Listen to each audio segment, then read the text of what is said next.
میں آپ کی دوسری رائے سے زیادہ اتفاق رکھتا ہوں کہ دیسی ٹوٹکے کرنا چاہیں تو کر لیں، مگر نہ کریں تو بہتر ہے، کیونکہ ہوتا یہ کہ جی سیب تک بات نہیں رہتی، سیب میں پھر وہ کہتے ہیں انگور بھی انگور کے لیمو بھی ڈالو، اور اتنا کھٹا کر دیتے ہیں کہ ہم سمجھ رہے ہوتے ہیں کہ یہ ڈینگی کی وجہ سے ریسپائرٹری ڈسٹریس میں جا رہا ہے، اس کو کف ہو رہی ہے، اس کی لنگز انوالو ہو رہی ہیں اور ہمیں آئی سی یو تک پہنچ جانا پڑتا ہے۔ حالانکہ وجہ یہ ہوتی ہے کہ آپ نے سیب کے اوپر لیمو ڈال کے سیب کے جوس پہ اپنے مریض کا سینہ اور گلا اتنا خراب کر دیا ہوتا ہے کہ اس کی سانس اور کھانسی خراب ہونے لگ جاتی ہے۔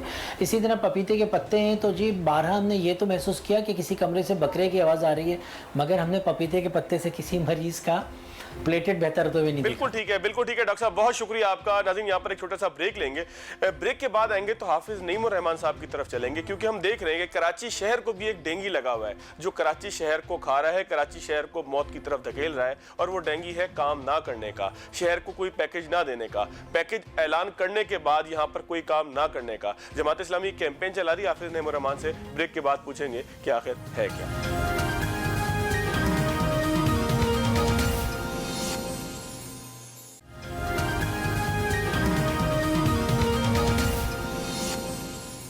بریک کے بعد ایک مرتبہ پھر خوش آمدید۔ ہمارے ساتھ موجود ہیں امیر جماعت اسلامی کراچی حافظ نعیم الرحمان صاحب۔ کراچی کے اندر بہت کچھ ہو بھی رہا ہے، کراچی کے اندر بسیں بھی آ رہی ہیں، گرین لائن بھی چلنے والی ہے، میٹرو ٹرین بھی چلنے والی ہے، جس کے بارے میں کہا جا رہا ہے کہ بڑی آرام دہ ہوگی، بڑی جدید ہوگی، بہت اچھے روٹ پہ چلے گی۔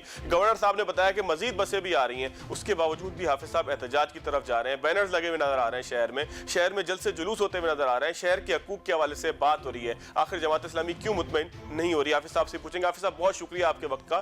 حافظ صاحب کچھ چیزیں تو ہو رہی ہیں نا، بسیں آ گئی ہیں، گرین لائن چل گئی ہے، KCR کے حوالے سے کہا جا رہا ہے کہ وہ ایک جدید انداز سے چلے گی، پانی کے منصوبے کے اوپر بھی کچھ کام ہو رہا ہے، بجٹ ریلیز ہو رہے ہیں، چیزیں ہو رہی ہیں، تو آخر آپ لوگ کسی چیز کو اپریشیٹ کیوں نہیں کر رہے؟ کہیں تو بہتر ہو بھی رہا ہے نا۔ بسم اللہ الرحمن الرحیم، بہت شکریہ فواد۔ دیکھیں، نعرے، پیکیجز کے اعلانات اور جعلی افتتاح، یہ سارے کام ہو رہے ہیں۔ اب میں آپ کو ایک ایک کر کے بتا دیتا ہوں جو آپ نے فرمایا ہے کہ کیا کیا ہونے والا ہے۔ پانی کا کون سا منصوبہ ہے؟ یہ K4 منصوبہ ہے۔ K3 منصوبہ نعمت اللہ خان صاحب نے مکمل کر دیا تھا اپنے ٹینیور میں 2005 میں۔ K4 کے لیے 2002 سے کراسپونڈنس شروع کر دی تھی، خط و کتابت، کہ بھائی ہمیں پچھلا کوٹا دیا جائے پانی کا تاکہ کراچی میں یہ منصوبہ مکمل ہو سکے۔ پری فیزیبلٹی کے لیے کمپنی ہائر کر لی تھی۔ نعمت صاحب کے بعد 2-3 میئر MQM کے رہے، پیپلز پارٹی 13 سال سے مسلسل اقتدار میں ہے، اور اب 3 سال سے PTI ہے، بیچ میں 5 سال وفاق میں نون لیگ۔ MQM ہر حکومت میں شامل ہوتی ہے، آپ کو معلوم ہے۔ ان سب لوگوں نے مل کر ایک بوند پانی کا اضافہ کراچی میں نہیں کیا۔ کراچی کی آبادی کہاں سے کہاں پہنچ گئی ہے۔ اب جو K4 منصوبہ، جس کے بارے میں پرائم منسٹر نے پچھلے دنوں یہ کہا کہ میں نے چیئرمین وابڈا سے بات کی، انہوں نے کہا 2 سال میں مکمل ہو جائے گا۔ یہ عمران خان صاحب یا تو بہت سادے ہیں یا ہمیں بہت سادہ سمجھتے ہیں۔ مطلب حد ہو گئی ہے کہ وہ منصوبہ جس پہ بقول ان کے گورنر کے 250 ارب روپے لگیں گے، جس میں اس سال انہوں نے صرف 15 ارب روپے رکھے ہیں۔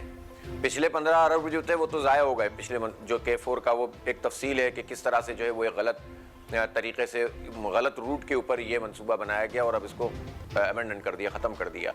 بجائے اس کے روٹ چینج کرتے، اثر نو یہ منصوبہ بنتا، اسی روٹ کو دوبارہ پریشرائز پائپ کے ذریعے سے کرنے کی کوشش کی جا رہی ہے، جس میں ٹیکنیکل مسائل بھی آئیں گے، اس میں پانی پہنچنے کے مسائل بھی آئیں گے، اس میں پمپنگ اسٹیشن کے ایشوز آئیں گے، اس میں بڑے بڑے جو ہے وہ چڑھائیاں اور اترائیاں آئیں گی، سائفونز بنانے پڑیں گے۔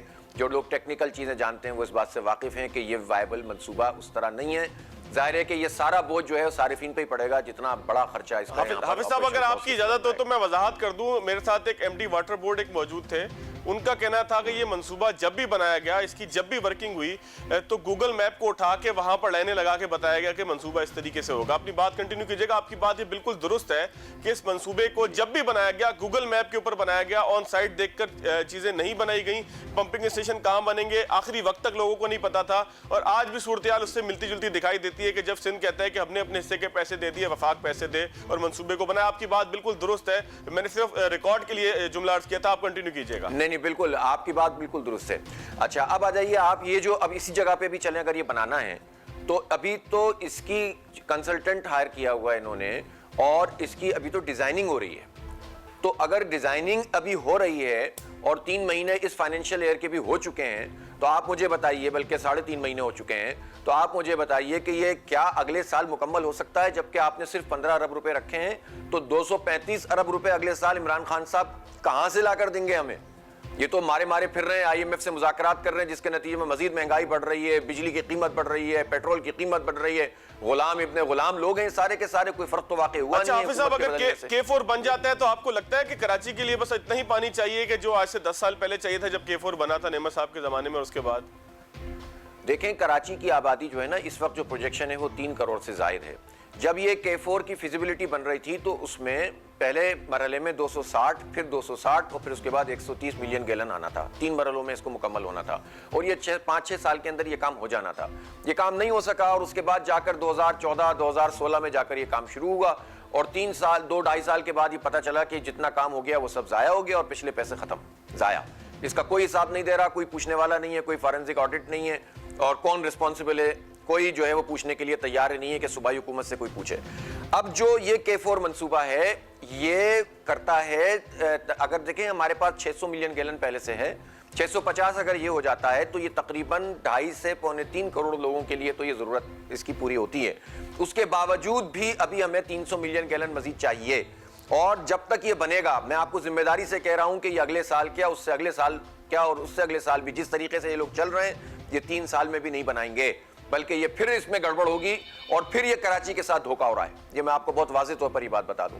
تو یہ نہیں بنا سکتے, نہ یہ ڈیزائن ٹھیک جگہ پہ ہو رہا ہے, یہ صرف کنسلٹنٹس کو اربوں روپے دیے جا رہے ہیں, اس میں جو ہے وہ ٹیکنیکل تمام لوگوں کو آن بورڈ نہیں لیا جا رہا, اور یہ صرف کمائی کے دھندے ہیں, اور یہ کمائی کے دھندوں میں سب پیسہ کما لیں گے اور آخر میں کراچی کے لوگ سفر کر رہے ہوں گے.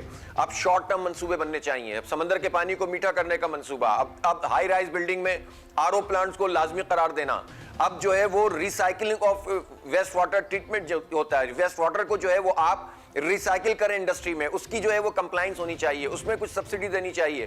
یہ وہ ساری چیزیں ہیں کہ اگر آپ مسئلہ حل کرنا چاہتے ہیں تو یہ کام کریں گے, اور صرف اعلانات کرنا چاہتے ہیں اور بیوقوف بنانا چاہتے ہیں تو بیوقوف تو ہم پورے کراچی کے لوگ اس وقت بن رہے ہیں.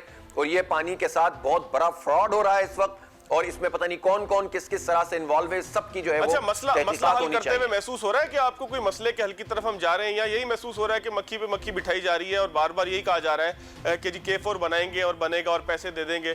کچھ مسائل حل ہوتے ہوئے دکھائی دے رہے ہیں, خاص طور پہ پانی کے حوالے سے بڑے پریشان ہیں لوگ. بھائی فواد مجھے بتائیں نا کہ میں نے تو سیدھا سیدھا حساب آپ کو بتایا ہے, 250 ارب روپے تو اپنے منہ سے کہہ رہے ہیں عمران اسماعیل. اچھا ایک اور مزے کی بات بتاؤں میں آپ کو, اس K4 منصوبے کو پانی دینے کے لیے کوٹری بیراج سے KB فیڈر کہلاتا ہے ایک, بالکل وہ خود 25 ارب روپے کا منصوبہ ہے, اس پہ کوئی کام نہیں ہو رہا. اگر انہوں نے کوئی بہت بڑا شاہکار کر کے 3 سال میں مکمل کر بھی دیا K4 تو KB فیڈر پہ تو کام ہی نہیں ہوا, تو پانی کیسے آئے گا, اور پھر آبادی اس وقت کتنی ہو جائے گی. تو یہ ہمارے ساتھ مکمل دھوکہ ہے جو اس وقت PTI کی گورنمنٹ MQM کے ساتھ مل کر رہی ہے, اور اس سے پہلے نون لیگ اور پیپلز پارٹی 13 سال سے ہمیں دھوکہ دے رہی ہے. چلیں یہ ساری جماعتیں کراچی کو آن نہیں کرتی. حافظ صاحب پانی کے معاملے میں تو دھوکہ ہو گیا, لیکن بسیں تو آ گئی ہیں نا آخرکار. جو گرین لائن جس کا انتظار تھا جس شاہکار کا, وہ تو آ گیا ہے. گورنر صاحب نے بھی بتایا کہ ابھی مزید کچھ بسیں بھی 2-4-5 دن میں پہنچ جائیں گی, پہلے بھی بسیں آ گئی ہیں, تقریباً آپریشنل ہو ہی گیا ہے. پھر وہ ایک ٹرین بھی چلے گی میٹرو جس میں آپ AC میں بیٹھ کے آپ اور ہم سفر کیا کریں گے, مزہ آئے گا بڑا. تو کام تو ہو رہا ہے نا حافظ صاحب؟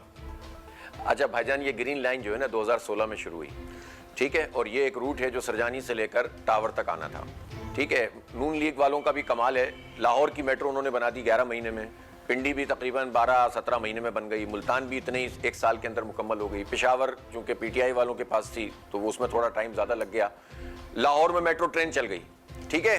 کراچی کا قصور یہ ہے کہ یہ کراچی ہے, یہ ٹیکس دیتا ہے, یہ کراچی پاکستان کی معیشت چلاتا ہے, یہ صوبے کی 95% معیشت چلاتا ہے, اور کراچی کو ان سب لوگوں نے چراگاہ سمجھا ہوا ہے, چرنے کے لیے اور کھانے کے لیے, قبضہ کرنے کے لیے. نون لیگ نے بھی سنجیدگی سے اس پروجیکٹ کو نہیں چلایا. تو لوگوں نے نون لیگ کو کبھی ووٹ بھی نہیں دیے, وہ کی سنجیدہ لیں گے حافظ صاحب؟ سر دیکھیں پیسے لینے کے لیے تو آتے ہیں نا, پیسے تو کراچی سے ہی لیتے ہیں, لوٹتے تو یہیں پر ہیں سارے, تو اس لیے یہ تو چھوڑ دیں آپ.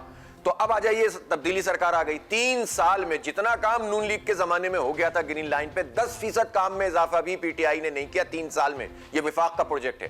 اب بتائیے گرین لائن میں جو یہ کہہ رہے ہیں کہ 40 بسیں پہلے آ گئی ہیں اور 40 اب آ گئی ہیں, ایک تو ہم پر احسان کر رہے ہو 80 بسیں لا کر, اور بھائی 350 سے زائد بسیں تو نعمت اللہ خان گرین بسوں کی صورت میں چلا چکے ہیں اس شہر میں. 28 روٹ تھے اس کے اسٹیشن بنا دیے تھے انہوں نے. تو آپ نے کیا کمال کیا ہے کہ 80 وہ بھی 40 آئی ہیں, 40 ابھی چلو 4 دن میں آ جائیں گی. کراچی کو اس وقت کم از کم 2,500-3,000 بسوں کی ضرورت ہے فوری طور پر, اور ہم پر احسان کر رہے ہیں, خیرات دے رہے ہیں ہمیں.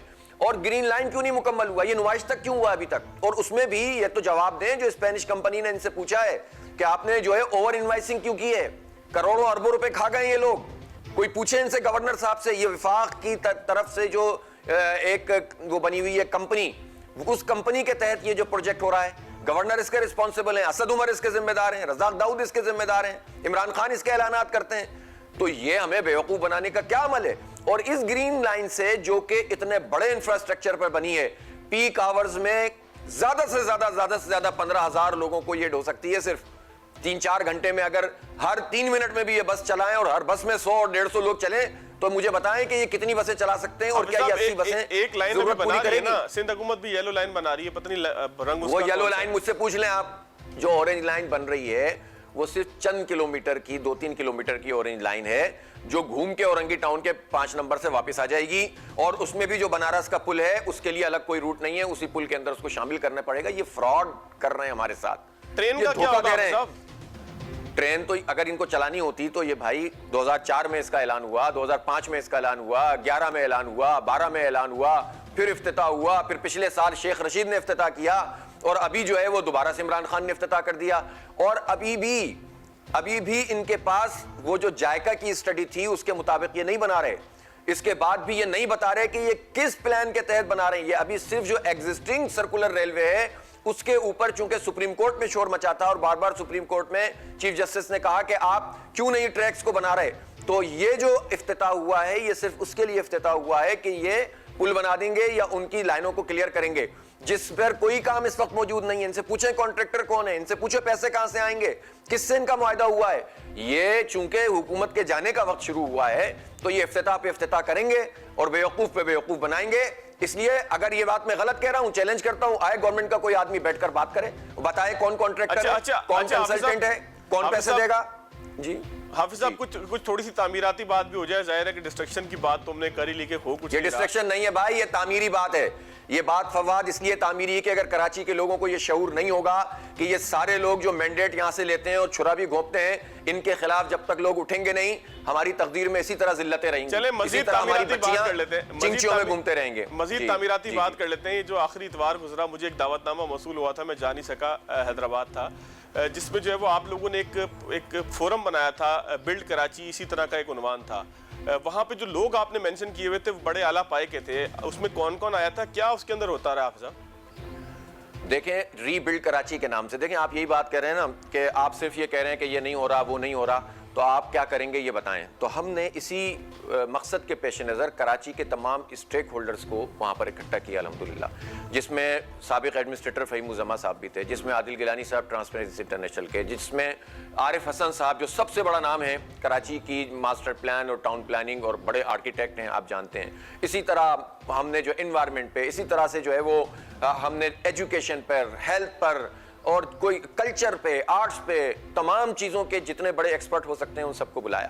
اور وہاں پر سب کا یہ کنسنسس تھا اور جاوید جبار صاحب ایک سینئر سٹیزن اور زبردست پولیٹیکل ورکر بھی ہیں اور سماجی کارکن بھی ہیں, ان سب کا ایک کنسنسس تھا, اور وہ یہ تھا کہ کراچی کو امپاورڈ گورنمنٹ ملنی چاہیے, با اختیار حکومت ہونی چاہیے, اور چین آف کمانڈ ایک ہونی چاہیے. یہ 36 طرح کے محکموں پہ قبضہ کر کے سندھ حکومت نے جو کراچی کا حصے بکھرے کیے ہوئے ہیں, پھر کینٹونمنٹ بورڈز الگ ہیں, پھر ایم ڈی اے الگ ہے, پھر ایل ڈی اے الگ ہے, پھر ماسٹر پلان پہ ان کا قبضہ, پھر سندھ سالڈ ویسٹ مینجمنٹ, یہ سب ایک چین آف کمانڈ میں ہونے چاہیے. میئر کا ڈائریکٹ انتخاب ہونا چاہیے, با اختیار حکومت ہونی چاہیے, بلدیاتی انتخاب فوراً ہونا چاہیے. یہ پازیٹیو بات, اور پھر سب چیزوں پر بحث ہوئی, کیسیار یہ کیا ہے اور کیا ہونا چاہیے, یہ ضرورت کیسے پوری ہوگی. عارف حسن صاحب نے بھی نشاندہی کی, فہیم الزما صاحب نے بھی کی, اور بہت سارے لوگوں نے اس پر بات کی.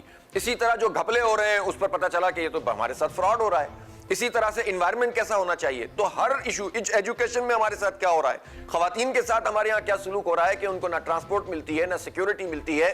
یعنی جو اتنے بڑے پیمانے پر ملازمتوں میں ہمارے ساتھ یہ ہو رہا ہے کہ کراچی کے لڑکوں کو تو اور لڑکیوں کو ملازمتیں مل ہی نہیں رہی ہیں. کل میرے پاس جو لوگ آئی ہیں, 3 خواتین آئیں کل بہت ساری, جن کو ٹرانسفر کر دیا گیا ہے, جن کا پروموشن ہوا 19 گریڈ میں, اور 45 خواتین سمیت 95 لوگوں کو, 45 خواتین سمیت 95 لوگوں کو انٹیریئر سندھ کے دیہاتوں میں منتقل کر دیا. کس بنیاد پہ, کیسے جائیں گی وہ؟ اور ہوگا یہ کہ جب وہ نہیں جائیں گی تو وہ ویکینسیز بھی جو ہے اپنی پسند کی لسانی بنیادوں پہ بھرتی کریں گے. پہلے کراچی میں اٹھنے والی جو ویکینسیز تھیں ان کو انہوں نے آکوپائی کیا اور پھر ان لوگوں کو پروموٹ کر کے کہتے ہیں تم ادھر جاؤ, جب یہ نہیں جائیں گے تو قبضہ کر لیں گے. لسانیت اور تعصب کی بنیاد پر ملازمتیں مل رہی ہیں, کون آواز اٹھائے گا؟ تو ہم نے پورا روڈ میپ دیا ہے اور ہم نے یہ طے کیا کہ پھر اسپورٹس اور ایجوکیشن اور ہیلتھ اور انفراسٹرکچر اس پر علیحدہ علیحدہ جو ہے وہ ہم وہ کریں گے, کمیٹیز قائم کریں گے. اور یہ سارے اسٹیک ہولڈر الحمدللہ جماعت اسلامی کے ساتھ انہوں نے تعاون کیا ہے اور ان کو معلوم ہے کہ سیریس طریقے سے جماعت اسلامی اس کام کو لے کر چل رہی ہے, محض نعرے بازی نہیں کر رہی ہے. اچھا اس لیے کہ نعرے بازی تو ہم نے بہت دیکھ لی ہے. آخری 30 سیکنڈیں کنکلوڈ کیجئے گا, لائے عمل آپ کا کیا ہوگا؟ احتجاج کی طرف جائیں گے یا اسی طرح کے فورمز کی طرف جائیں گے کہ جہاں پہ کوئی اس طرح کی بات ہو کہ جو حل کی طرف لے کر جائے, یا احتجاج بھی آپ کا کوئی منصوبہ ہے؟ دیکھیں یہ کام بھی کریں گے ساتھ ساتھ کہ لوگوں کو اویئرنیس دیں گے. دوسرا کام یہ کریں گے کہ پازیٹیولی اپنا کنٹریبیوشن کریں گے کہ بھائی ایسے ہونا چاہیے, اگر آپ لوگوں کو نہیں سمجھ میں آتا تو ایکسپرٹس کی اوپینین سن لو. تیسرا کام یہ ہے کہ عدالتوں میں جائیں گے. اور چوتھا کام جو سب سے زیادہ اہم کام ہے وہ یہ ہے کہ ہم مزاحمت کریں گے, ہم کراچی کے لوگوں کی آواز بنیں گے. جب تک مزاحمت نہیں ہوگی یا آپ کو خیرات سمجھ کر 40 بسیں دے کر بیوقوف بناتے رہیں گے, کریں گے کچھ بھی نہیں. بالکل ٹھیک ہے حافظ صاحب, بہت شکریہ آپ کے وقت کا. ناظرین یہاں پر پروگرام اختتام کی طرف جاتا ہے. اسی بات کے ساتھ پروگرام کا اختتام کریں گے. جس طرح سے حافظ صاحب نے کہا کہ کراچی کے لوگ بہت پریشان ہیں, ان کو کوئی نہ کوئی حل ملنا چاہیے, ان کو کوئی نہ کوئی ریلیف ملنا چاہیے, ان کو کوئی نہ کوئی ایسے منصوبے ملنے چاہیے کہ جو ان کے اس تاثر کی نفی کر سکیں کہ جو کراچی سے زیادتی کی صورت میں یہاں سے آوازیں اٹھتی ہیں. آج کے پروگرام سے اتنا ہی, اگلے پروگرام تک اللہ حافظ.